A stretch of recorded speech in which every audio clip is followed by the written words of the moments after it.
একালের যোগ্য মনে করেছেন। সত্য অবিনাশী, সত্য জ্বালাও তোমার অনির্বাণ শিখা, অগ্রবেদী রথচক্রে পিষ্ট করো মিথ্যার মোহপাশ। এ জাগ্রত চেতনা উন্মুক্ত করো মানবতা, আদিকাল থেকে অনন্ততন কাল সাক্ষী আছে। যুগে যুগে উন্মোচিত হয়েছে সত্য, পরাস্ত হয়েছে নারীর অপমানকারী। লাঞ্ছিত দ্রৌপদী একাকী প্রতিজ্ঞা করেছিলেন, নেমে এসেছিল কুরুক্ষেত্রের ভয়াবহতা, উরুভঙ্গ হয়েছিল দুঃশাসনের।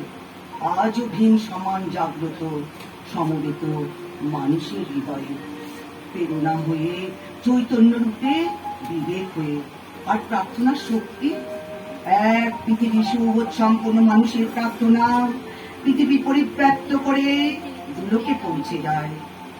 জাগে সত্য, জাগেন ভগবান। নারীর সম্মান ফিরিয়ে দিতে একটা কুরুক্ষেত্র যদি যথেষ্ট না হয়, বারবার জয়ধ্বজে উঠতে হবে অর্জুনের রথে, বারবার বাজবে পাঞ্চজন্য, নিনাদিত হবে মণিপুষ্পক। সত্যির কোন শব্দ হয় না, সে অমর, তার প্রকাশ অবশ্যম্ভাবী।